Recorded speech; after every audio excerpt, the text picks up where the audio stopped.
Welcome to the morning after the night shift here on the No Ceilings NBA YouTube channel. We're also on your podcast player of choice. I'm Stephen Gillespie, and today we are going to be recapping some of the big games and big performances that took place after the Duke North Carolina game that we broke down live on the YouTube channel last night. A lot of good things to dive into. We're going to go ahead and get started. Let's rock.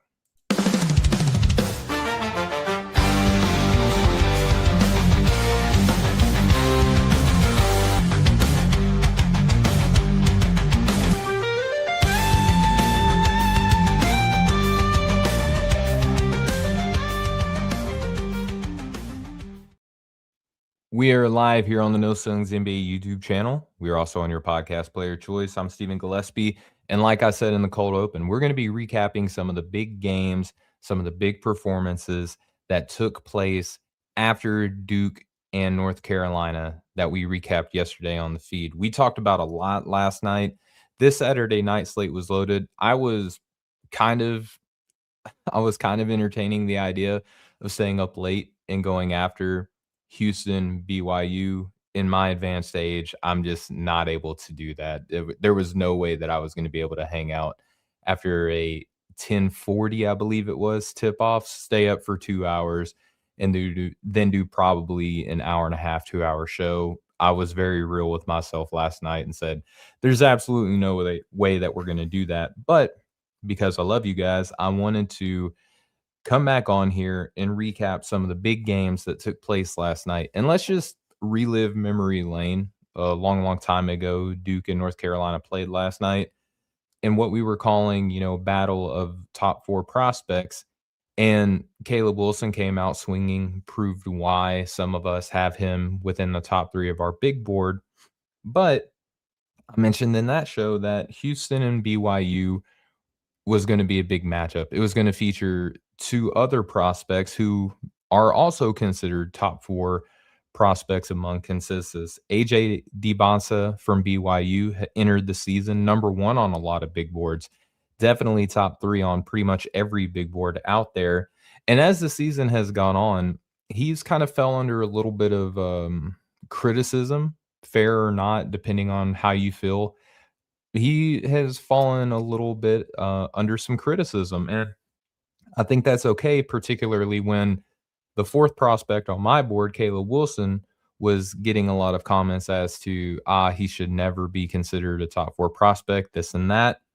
I felt like AJ Dybantsa was the other prospect who was legit getting a lot of heavier criticism. So, especially against top competition, look at the Texas Tech game, look at the Arizona game, going up against Coach Sampson in Houston.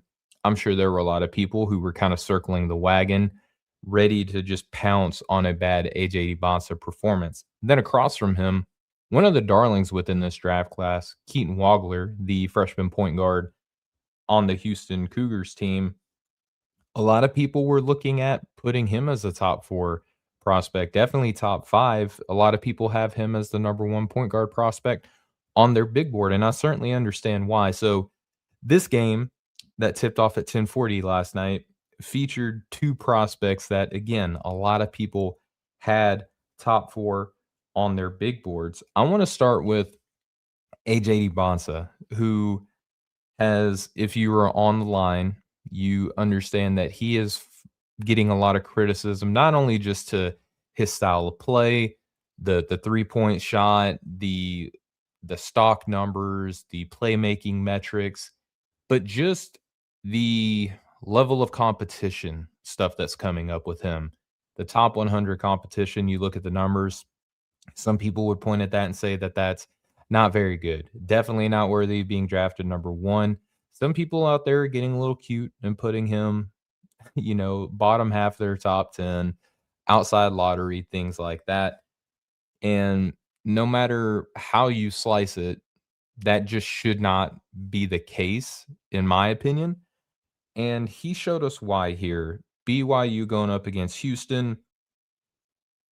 AJ's struggles came against some really good teams that had players that you could put on him that would frustrate him, particularly in the front court. We saw it in the Arizona game by putting Toby Awaka on AJ Dybantsa and how that would be something that would lay a blueprint for other teams to maybe follow.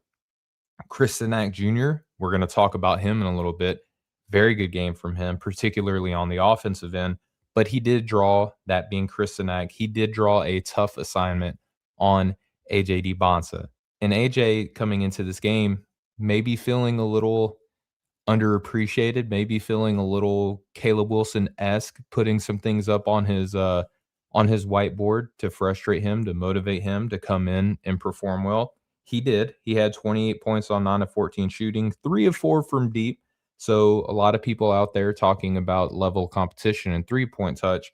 3 of 4 from deep, 7 of 12 from the free throw line, had 5 rebounds, 4 assists, and just 1 block. So and I'm seeing a big HQ I'm probably mispronouncing this.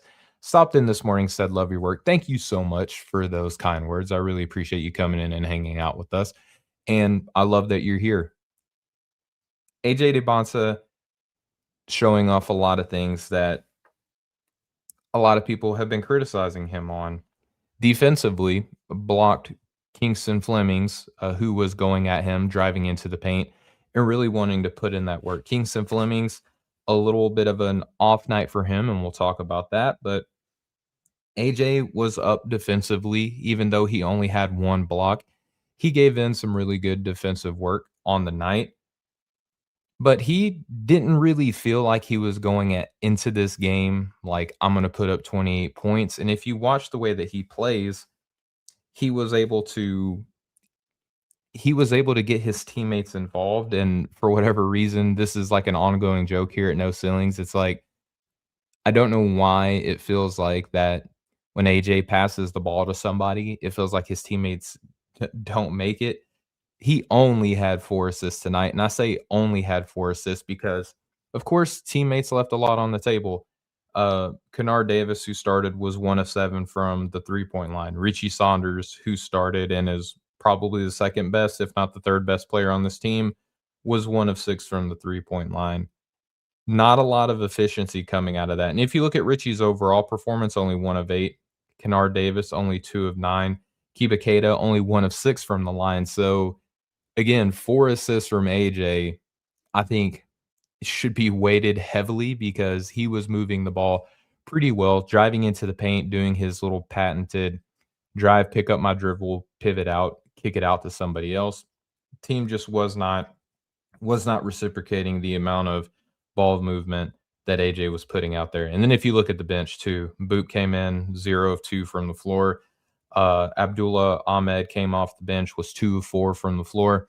Both of his makes came off of AJ to bounce a drive and dump off passes to where he pretty much made it impossible for Ahmed to miss an assist. I say that he did get blocked on an AJ to bounce a assist. Houston was able to block him with what should have been another dunk. But needless to say, AJ was out there in a losing effort, and I might add. Houston won this game 77-66. But AJ went out there, man on a mission, with purpose, did move the ball, 4 assists to just 1 turnover. It could have been a heck of a lot better had his teammates decided to hit the shots that he was kicking to them. But AJ scoring was just something to behold.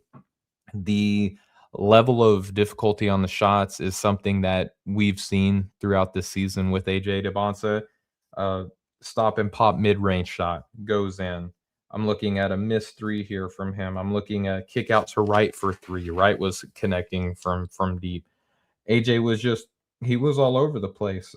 He got into some tough shots as well, but he drew a ton of fouls. AJ's rim pressure was just on display tonight as it is. I believe he's a top 5 free throw attempts per game within college basketball. 7 of 12 from the free throw line. Not the most ringing endorsement for the touch if you believe in free throw percentage as an indication of touch. He missed quite a few free throws tonight, but the touch from deep was there. He goosenecked one in the second half where it felt like he just pushed it one-handed and absolutely drained it. This shot, it's a low trajectory for AJ, sure, but he's finding ways to be efficient. And with a low trajectory, at his size, he's able to get up so well because he's so athletic. He's able to get up really high, and even though the shot's a low trajectory, the elevation allows the shot to be able to go in. AJ, awesome performance from him on the night, being able to go in, play a little bit of defense, again, block Kingston Flemings on a layup, went in and mix it up on the glass. 5 rebounds tonight. This is after some low rebound performances against some top levels of competition. Just the energy that AJ was able to bring to the game, it was not infectious enough for the team to, again, reciprocate. If you look, the team shot 40% from the floor, and that's with AJ going 9 of 14 from the floor, which is well over 50% for you quick math heads out there. Again, 3 of 4 from the three-point line, and the team shot 36%. He was 7 of 12 from the free throw line. The team shot 57% from the free throw line. It was a pretty much all AJ performance, but much needed for his draft stock because, again, top levels of competition, AJ being able to go in, execute some driving kick possessions, able to get to the free throw line because he's so long and so strong and so flexible and bendy. Even if you're not in love with the style of play, this is a type of player that NBA front offices are gonna go after because upwards of maybe 6'10" with the handle, quick elevation, second chance opportunities, was able to get a putback dunk in this game as well, just quick rise, flush, just again, size, fluidity, ball handling, strength, athleticism, showing good signs of touch, showing improved defense as the season is progressing. This is a type of player who, regardless if you don't have him number one, maybe even not number two, maybe even not number three, having him lower than four, I think is a little bit of a stretch, and I have him at 4, and a game like this makes me rethink, like, "Okay, how do I work this in?" And this is why Saturday nights are for fun, Sunday mornings now sometimes too are for fun. We gotta go back and look at this data with a sober mind because, you know, Darren Peterson didn't have the best performance out of the 4. Cam Boozer showed a lot of warts on the defensive end. Caleb Wilson came in, very strong first half, pretty steady second half. Great performance from him and a great performance from AJ. This is why this draft class is so difficult to assess because there are just so many players at the tippy top who are all kind of lobbying and vying for, hey, I am the number one player. It's not that anyone is playing down, it's just that Caleb's playing up.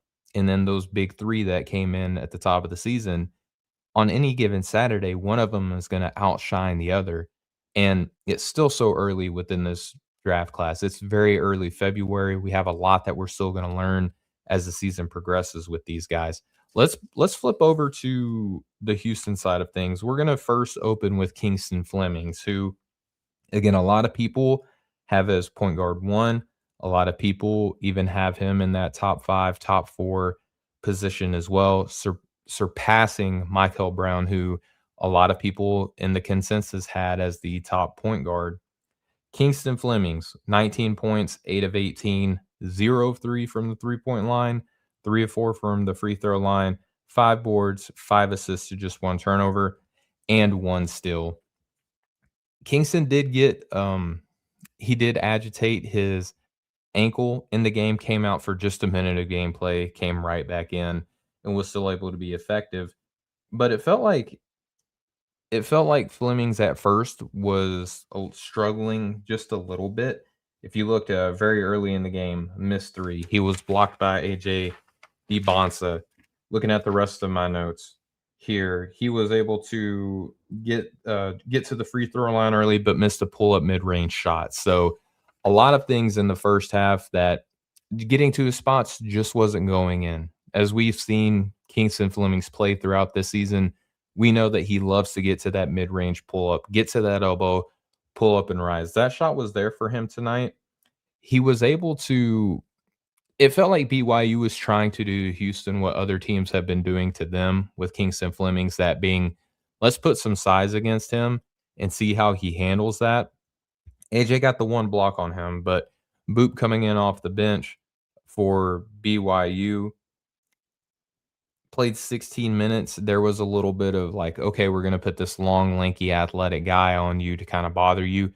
I believe 1 possession he did, but Kingston's I underrated his athleticism coming in, his mobility, his flexibility coming in. I described him as a D-pad player, while Michael Brown was more of an analog stick type player for you gamers out there. I greatly underestimated Kingston, especially that first step. This dude is quicker than a hiccup. He is able to round off corners, beat players to spots.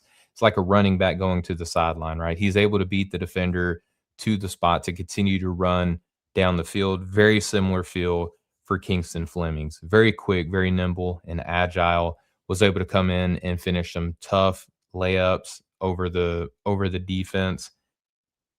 A little bit of an inefficient game. Again, 19 points on 18 shots. Not the best night for him, but what else was he able to do? He was able to get players open. He was able to drive and kick. There was a little bit of drive, get to underneath the basket, flip the ball back out. Milo Suzon didn't have the best game. 8 points, 2 of 10 from the floor.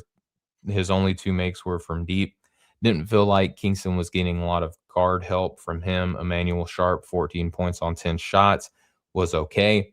But again, Kingston Flemings, not the best night for him, not the most efficient night, was able to still do some impressive things on the offensive side of the floor, even defensively, getting his hands involved, pushing the break in transition, able to get into transition himself and captain the break. Was able to do a lot of very fun things on that side of the floor. So not it makes this draft class evaluation a little bit more tricky when you have guys like Caleb Wilson have a good night, but then Kingston Flemings and another member of this draft class that we're going to talk about also struggled tonight. Any given Saturday, you're going to have these moments to where you really have to just approach this with a sober mindset. But we're going to transition to Chris Jr., who early in the season, listen, this was Houston's number one recruit coming into the year. Christian Jr., very well regarded, very, very, people thought very highly of him. But how is this going to translate? I thought that this was the most interesting decision among any recruit, that a floor spacing big man would want to go and play for Kelvin Sampson, who, one, doesn't traditionally play a lot of freshmen like he's doing this year. And two, the big men, there's almost a personality test that you have to take if you're going to be a big man for the Houston Cougars. I mean, JoJo Tugler, Jarris Walker. There's a long lineage of Houston big men that play a certain type of way where they got this mean streak and they're a little bit nasty.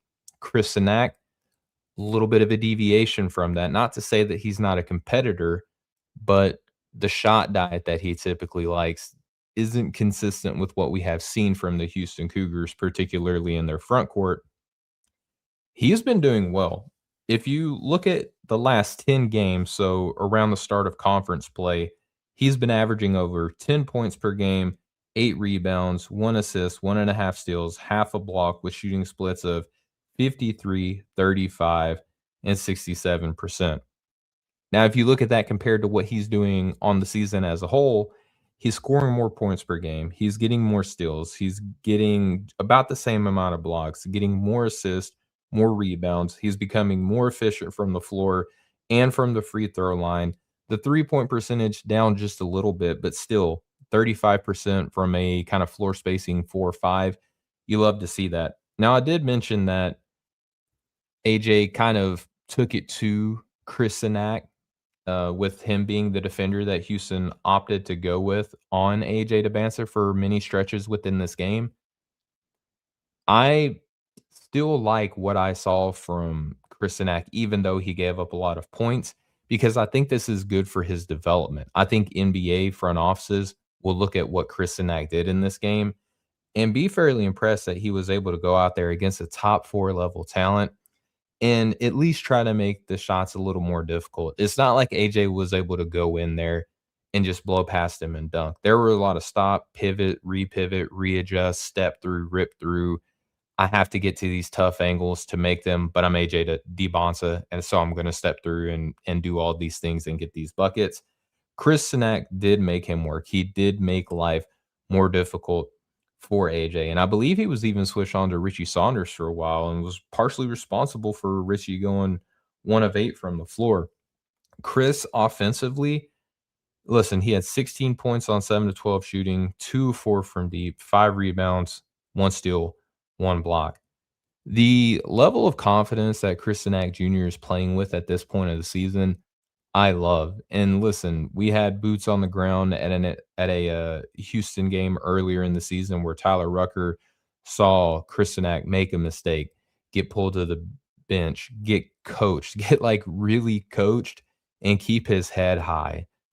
I re the decision for Chris to play for Houston was interesting to me because this showed me and the rest of the scouting community that he wanted to be coached. He wants to be great. He wants to be a great Houston Cougar, but also wants to do well in the NBA. Chris could have played for a Georgia Tech and done whatever he wanted, right?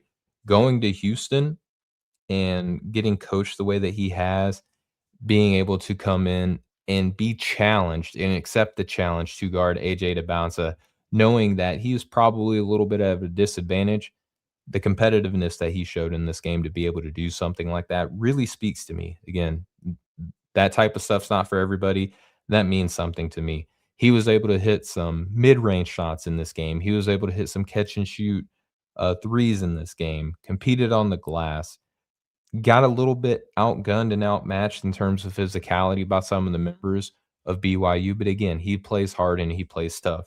I do wanna see Chris string together some more consistent defensive play. There have been games where Chris has been a fantastic defender over the course of a game. Those games, I would just personally, in my evaluation of him, I have Chris kind of in that, like, late teens to early 20s range. In order for me to feel comfortable kinda lofting him up, I wanna see a little bit more defensively. He reminds me so much of Alex Sarr just a couple of seasons ago, where Alex is bigger in terms of, I would say, height. I don't know about size, I'd have to go back and look at that to be perfectly honest. But there are some things where it's like, can he do the big man things well enough? Alex Sarr as a rookie in the NBA, not so much. His second season really started to show signs. It feels like Alex Sarr has really grown into being a well-rounded big man.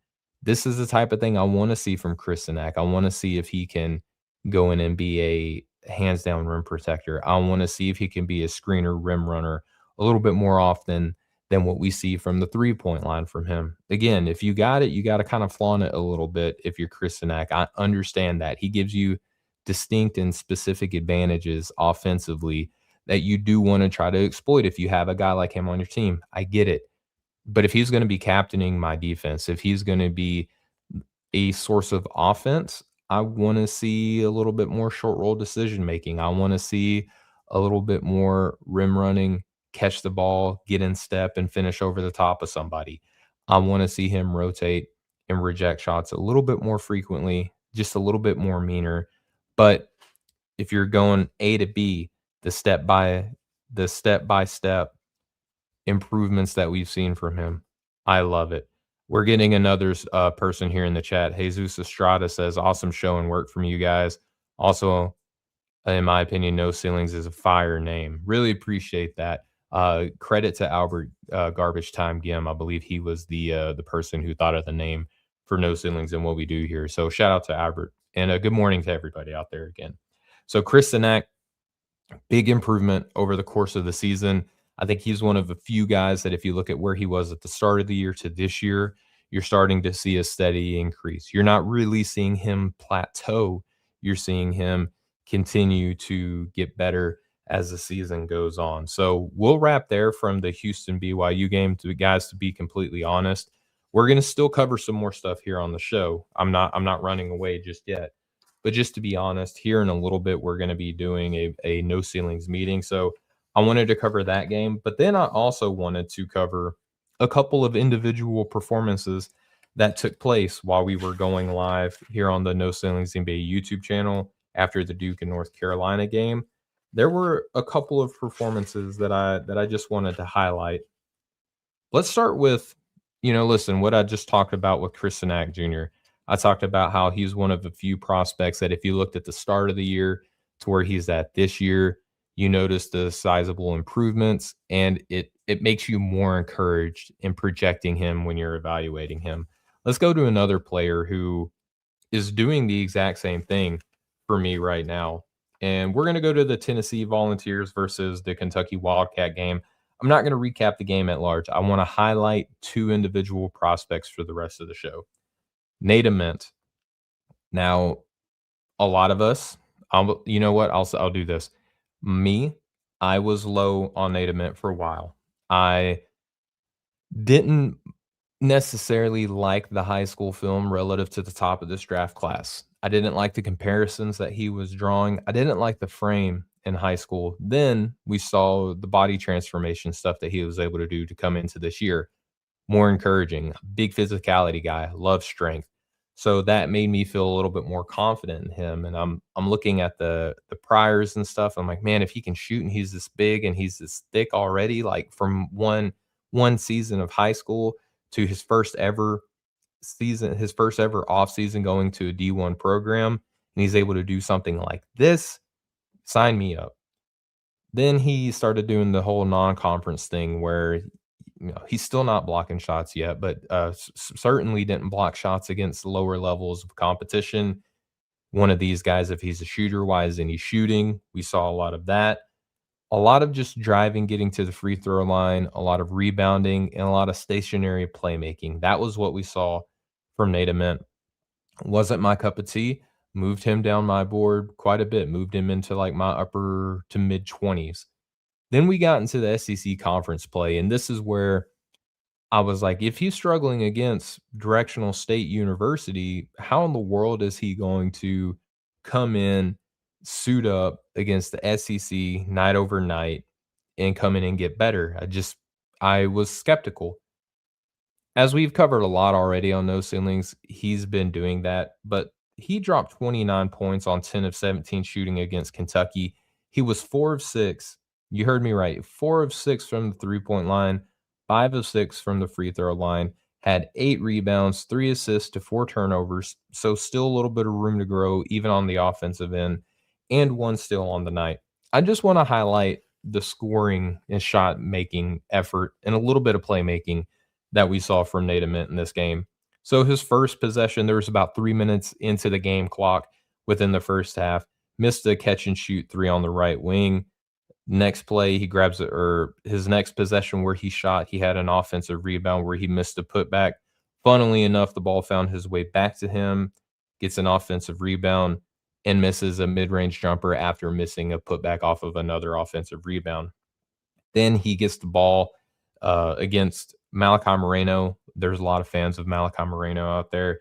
Missed a jab step three, just kind of catch the ball, looked at his man, jab step to the right, try to get him to bite on that jab step, get back into his base, and pulled up a three and missed that. So now we're at about the 9:47 mark in the first half. 9 minutes, 47 seconds left in the first half.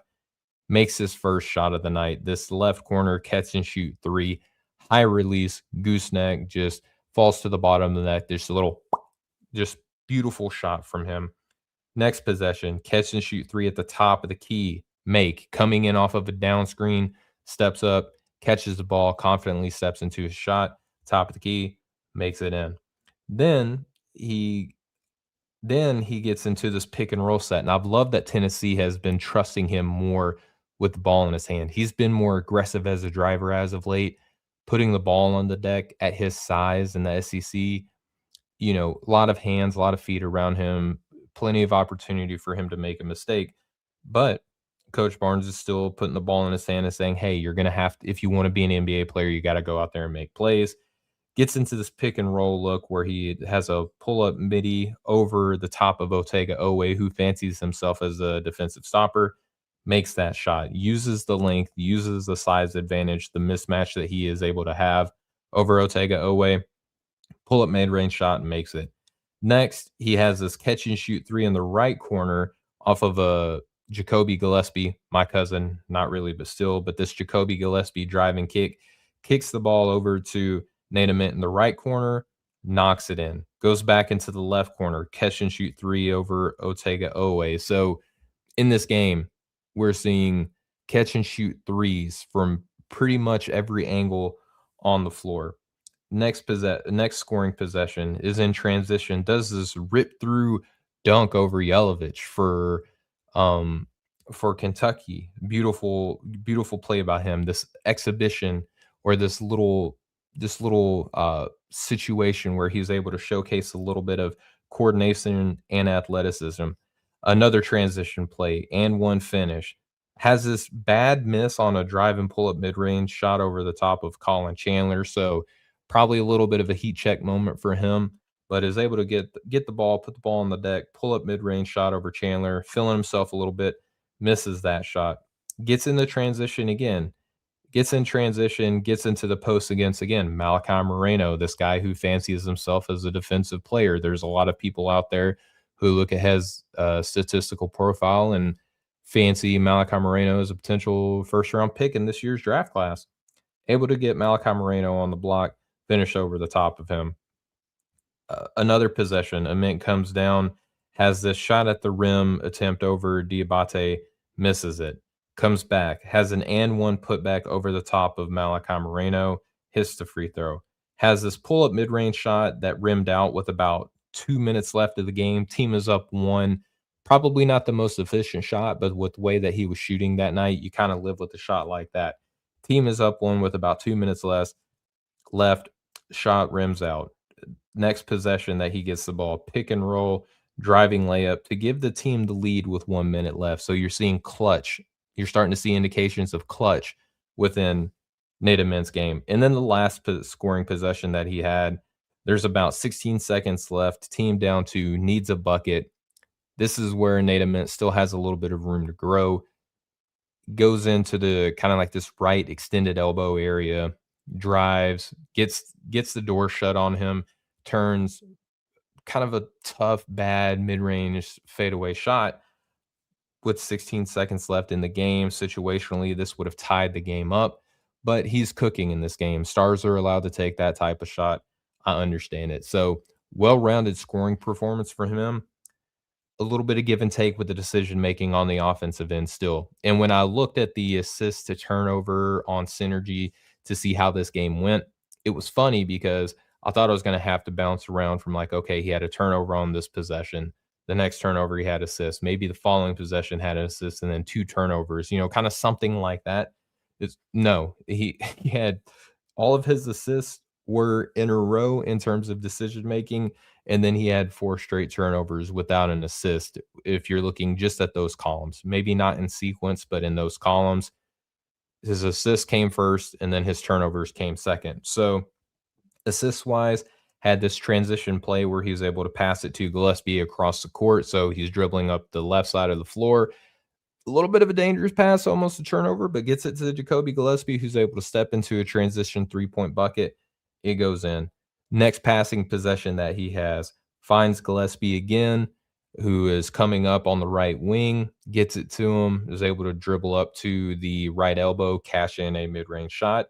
And then, again, the trust that the team is putting in him to be able to run some pick and roll sets, not just as a scorer, but as a playmaker. There's a pick and roll set where he gets a screen from JP Estrella, is able to drive, pass over the top of the defense, utilizing his natural ability, pass over the defense. Estrella is able to reach high, grab the ball, and finish on a diving play. So beautiful moment of pick and roll, coordination, feel, height of eye advantage, using the natural gifts to be able to get a layup in for JP Estrella.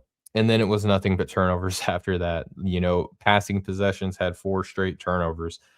There was one possession in a pick and roll where he's still showing that he has room to grow. Loses the handle off of a pick and roll. It goes right into a steal. There's another possession where he's running off of a screen, goes to catch the ball along what would that be? The right wing, and doesn't look in the catch. It's like a receiver, just is ready to survey the defense immediately. Doesn't look in the catch. It goes out into transition. I believe Colin Chandler was able to get the steal off of that. Then a little bit of stop and survey, looking to assess the defense.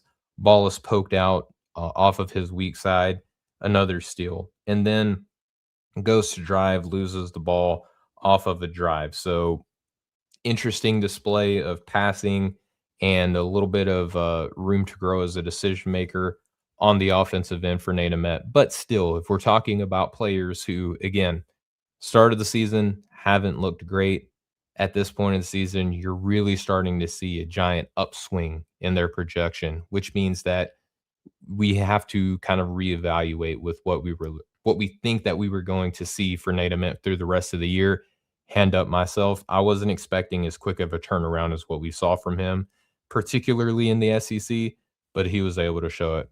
All right, let's transition to the last individual performance that I want to highlight here before I get off here and get ready for some fun no ceilings projects. Okay, so that'll do it for the Tennessee Kentucky game.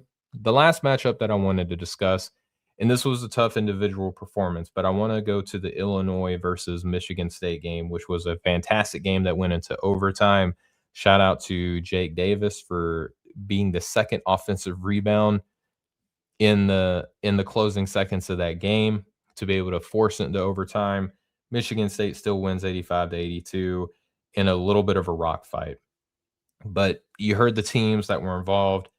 Illinois versus Michigan State. If I'm going to highlight one individual performance, you guessed it. We're going to talk about Keaton Wagler, who, again, last night when we were talking about Cam Boozer versus Caleb Wilson and how some people were of the mindset that, you know, Caleb Wilson can't be the fourth best prospect because look at what Kingston Flemings is doing. He had a rough night as well on that same night.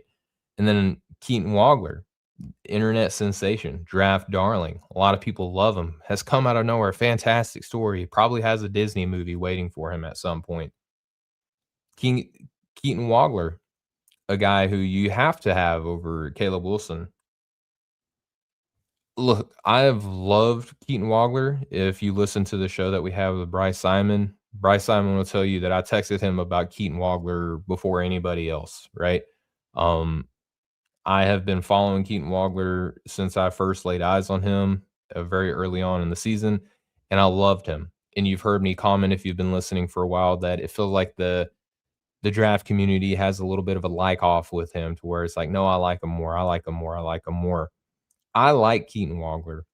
I mentioned in the No Ceilings NBA group chat that I have a hard time putting him fifth. I could see myself getting there because I feel like there's like this four-man race for the number 5 spot on the board. And at the end of the day, I could see myself having Keaton Wagler there, but I don't right now. And I do struggle to have him that high, even though I could see myself getting there. And it's because he's doing a lot more right now for this team than what he should be having to do. This team still doesn't have Colin Boswell. It's fun when it's working, but when you go up against a team like Michigan State, who's able to go at you and say what you want about Jeremy Fears Jr. and the antics that come with him throughout the course of a game, Keaton Wagler as like your sole decision maker against a really good, hard nosed, well coached team, you're going to have inherent limitations. That's not to say that you're going to be bad. I mean, this team only lost by 3 with Keaton Wagler running the point. But Keaton Wagler's finished with 16 points on 16 shots. He was just 2 of 16 from the floor, 2 of 8 from the three-point line. Most of his points, 10 of his 16 points came from the free throw line where he was 10 of 12. Now, look, he still had 6 rebounds. I've long been impressed with the rebounding effort that you get from a guy like Keaton Wagler, despite the fact that, yes, he is 6'6", but he is pretty skinny, and he's not afraid to go in and mix it up. He had 3 assists to 3 turnovers and did have 1 steal. So even though not the most efficient night, there's things that you can look at in a performance like this. What Tyler Rucker likes to call the off night. There might even be a video of this Keaton Wagler game coming out. Who knows? I'm not putting him on the spot. I'm just kind of speculating here. But even in the off night for Keaton Wagler, you can point to things and be impressed by it. But let's walk through how rough this scoring night was for him against Michigan State. First shot attempt, missed layup in traffic. dribbled into a deep three that he missed. So a lot of dribbling the air out of the ball, so to speak, for Keaton Wagler in this game. As you hear me break down, we'll get to that.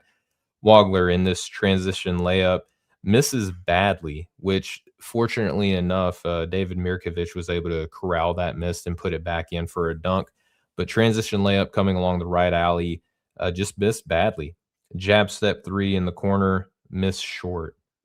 Missed all 5 of his shots in the first half, which was capped by 7 seconds left in the first half. Deep three, missed that shot. So 0 of 5 going into the second half. Just a rough opening half for our guy, Keaton Wagler. Coming out of the break, he missed this extended layup that he was looking to finish, was able to get into the paint. So, again, things that you like to see from a guy of his measurables.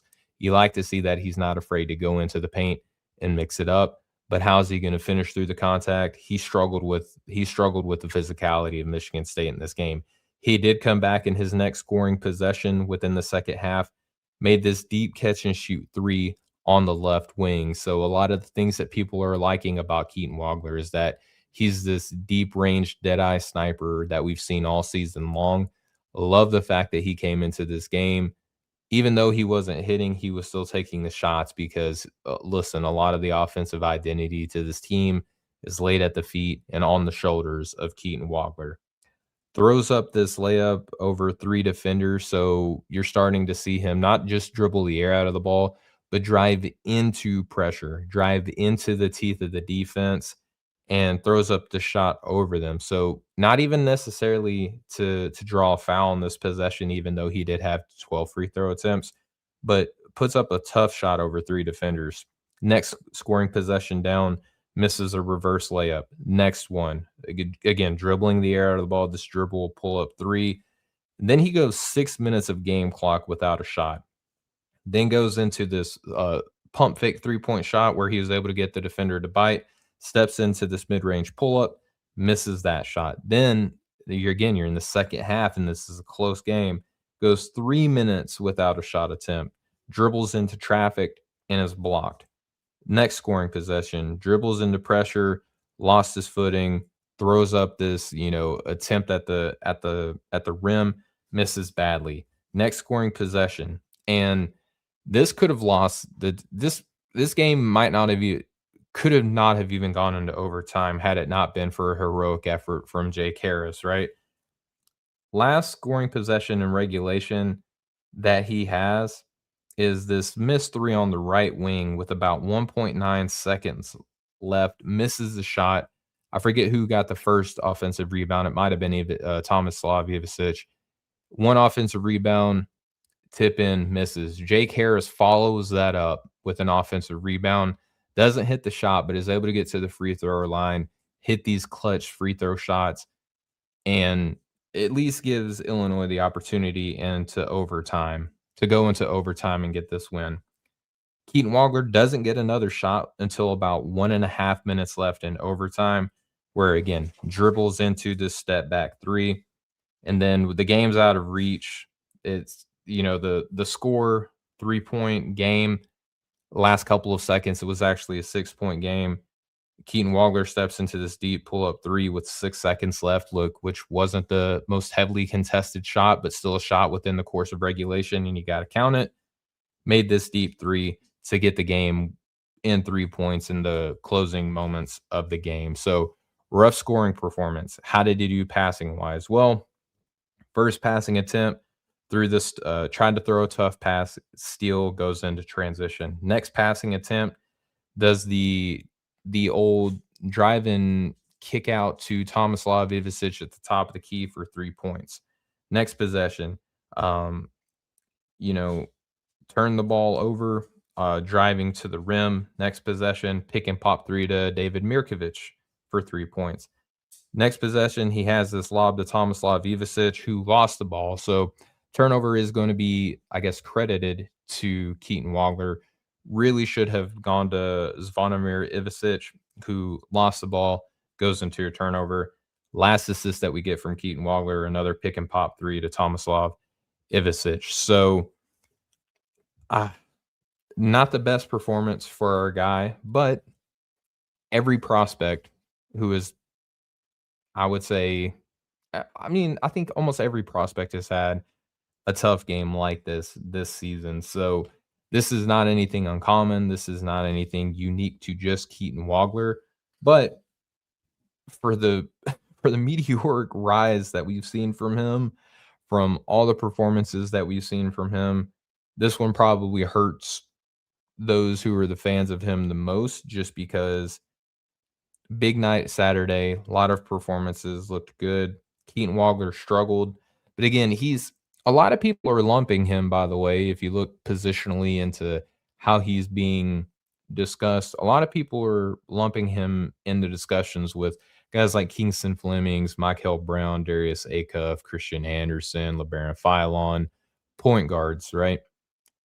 Because Boswell is hurt, he's kinda having to be like this team's de facto point guard.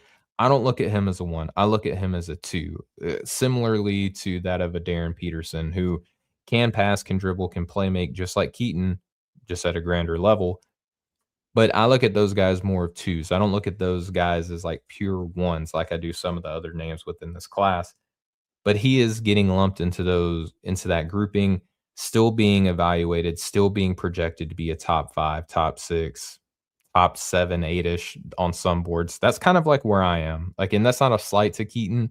Again, I've loved him, liked watching him all season long, been talking about him for a while. He just had a human game. He just had a human prospect game in this game against a very good, well-coached team, and he's having to do so much with the ball in his hand right now that I don't know if it's ever necessarily been asked at him at the volume that is being asked of him now. But good performance overall by a lot of prospects. Keaton Wagler, we'll see what he looks like next game. But all right, gang, that's going to do it for the morning after the night shift, is kind of what I'm going with here for this show. Hope you enjoyed it. Fantastic game between AJ Dybantsa versus Kingston Flemings. Great matchup between those two. Awesome game.